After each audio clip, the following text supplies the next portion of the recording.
To you by NBC bearing, भारताची पहिली bearing उत्पादक. साहेब, उद्या जळगावमध्ये पक्षाचा मेळावा होणार आहे. नेमकं काय काय औचित्य आहे? न विशेषतः जे आहे प्रतिभाताई शिंदे नावाच्या एक अतिशय ज्येष्ठ अशा कार्यकर्त्या आणि त्या म्हणजे आदिवासी समाज आणि इतर सगळ्या समाजामध्ये अगदी पहिल्यापासून आणि तळागाळातल्या त्या नेत्या आहेत आणि प्रसिद्ध आहेत त्या भागामध्ये. तर त्या राष्ट्रवादी काँग्रेसमध्ये प्रवेश करत आहेत आणि इतरही काही लोक आहेत. मग त्यासाठी जे अजित पवार जे आमचे अध्यक्ष आहेत ते पण आहेत, मी आहे, आणखी काही लोक असतील, त्यासाठी मला बोलून जातं आहे. सूरज चव्हाण यांच्या नियुक्तीवरनं पक्षामध्ये 2 गट पडले अशी एक चर्चा सध्या सुरू आहे. सुनील तटकरे यांनी नियुक्ती दिली पण अजित पवारांना अंधारात ठेवला असं म्हणतात. मला काही माहिती नाही, परंतु सूरज चव्हाण यांना नियुक्ती ठरवून दिलेली आहे एवढंच मी सांगतो. पुढे साहेब, काल राऊतसाहेब नाशिकमध्ये होते.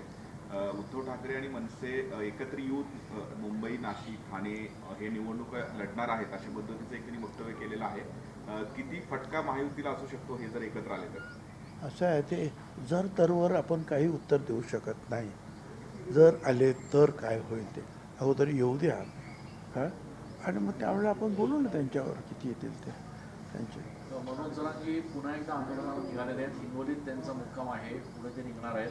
एकूणच या आंदोलनाकडे कसं बघताय आता पुन्हा एकदा नव्यानं? असं आहे की आंदोलनाला कोण नकार देऊ शकतं? आपल्या संविधानाप्रमाणे कुणालाही शांततापूर्ण आंदोलन करण्याची मुभा आहे आपल्या कायद्याअंतर्गत, त्यांनी ते करावं.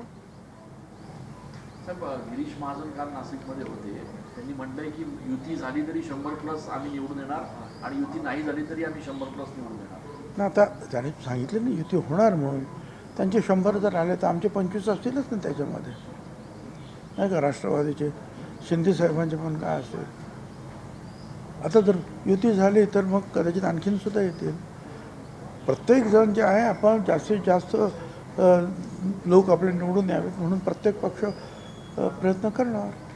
साहेब, नाशिकमध्ये महायुतीमध्ये भाजपसोबत जाण्याऐवजी राष्ट्रवादीसोबत जावा असा सूर शिवसेनेचा आहे. भाजपसोबत जाण्याऐवजी राष्ट्रवादी माझ्यापर्यंत तर काय अशी काही गोष्ट काय माझ्या कानावर अजून तरी आलेली नाही. आणि त्यावेळेला नक्की काय कोण कोणाबरोबर जातो आहे.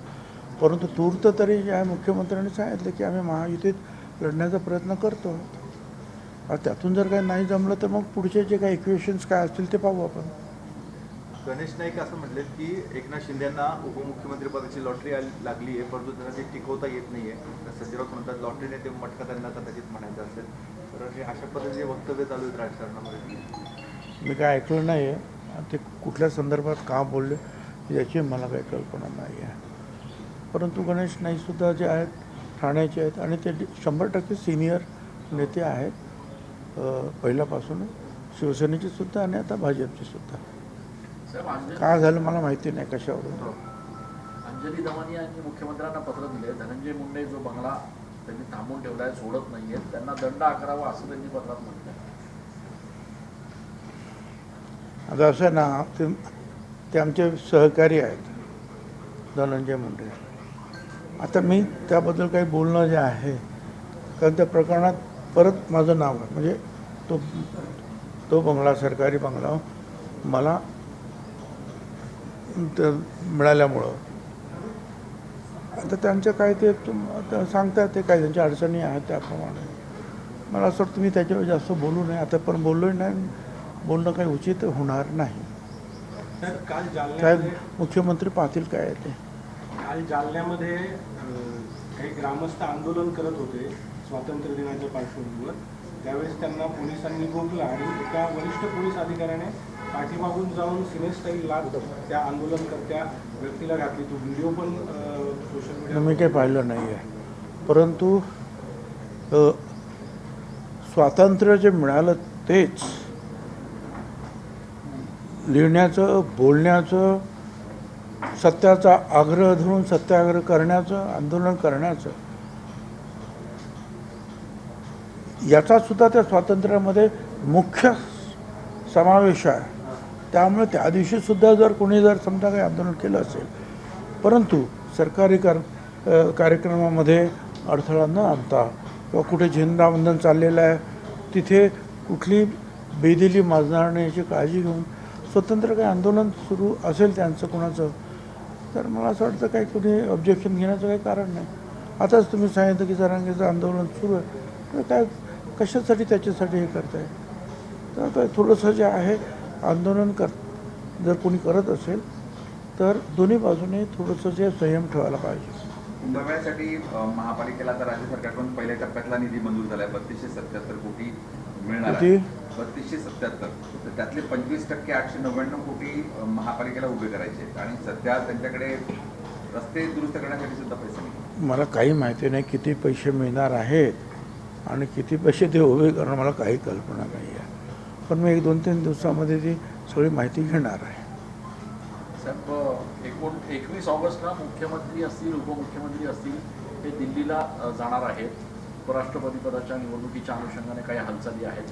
असं आहे की आम्ही जे आहोत आता जे सरकारमध्ये म्हणजे BJP तर आहेच परंतु एकनाथराव शिंदे आणि अजितदादा आमचीच पक्ष आम्ही सगळे NDAमध्ये आहोत आणि उपराष्ट्रपतीची जी निवडणूक आहे ही NDA मार्फत जे आहे लढवणार आहोत. पलीकडे समोर जे आहेत इंडियामार्फत राजीव गांधी राहुल गांधी आणि इतर जे काही इतर लोक जे आहेत ते सगळे.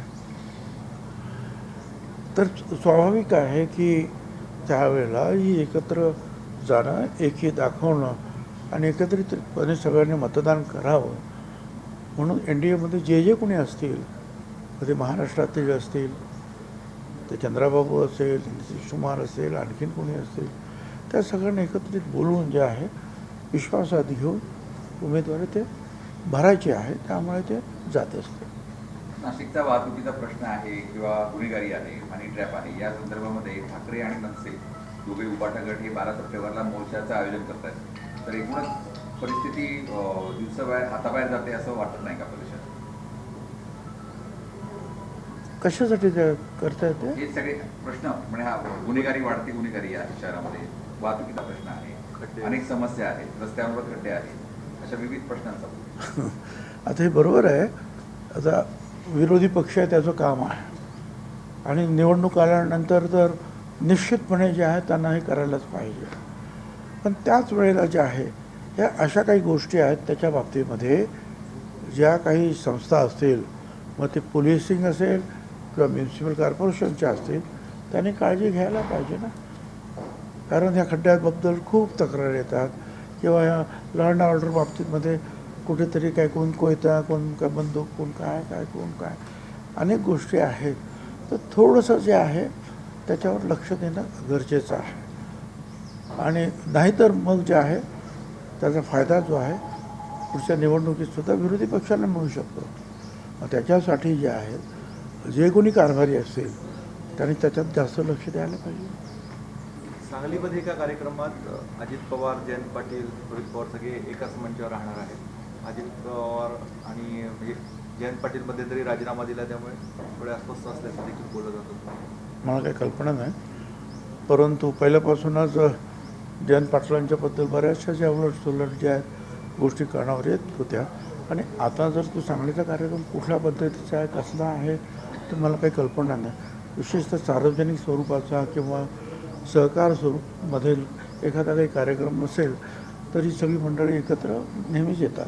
याच कार्यक्रमामध्ये रोहित पवारांनी बोलताना अजितदादांना म्हटलं आहे की गावकी करता करता अजितदादा भावकीला विसरले. ते भेटतात ना त्यांचे जे काही घरचे काही कार्यक्रम असतील मग लग्नाचे असतील किंवा साखरपुडा वगैरे असे काय त्यावेळेला सगळे एकत्र येतात ना. ते कुठे भावकीला विसरले ना ते विसरले ना तुम्ही विसरले आणि आम्हाला आनंद आहे त्याच्यामध्ये. रोहित पवार असं देखील म्हटले कोकणातला एक नेता अजितदादांचा पक्ष हायजॅक करण्याचा प्रयत्न करतोय. कोण तो? त्यांचा रोग कदाचित तटकरेंकडे असावा. काही कल्पना नाही. आता हे वरची मंडळी सगळे जे आहेत ते राष्ट्रीय अध्यक्ष हे प्रांताध्यक्ष मला त्याची काही फारशी काही कल्पना नाही. साहेब 2 दिवसापूर्वी बाळासाहेब थोरात नाशिकमध्ये होते. नाफेड विरोधात आंदोलन करताना त्यांनी असं म्हटलं की छगन भुजबळ सिनियर लीडर आहेत, त्यांची पक्षामध्ये त्या ठिकाणी अवहेलना होती आहे, तर त्यांनी ती अवहेलना सहन करू नये. मी त्यांचा आभारी आहे माझ्याबद्दल चांगलं बोलल्याबद्दल, किंबहुना सहानुभूती दाखवल्याबद्दल. Brought to you by NBC bearing, भारताची पहिली बेअरिंग उत्पादक.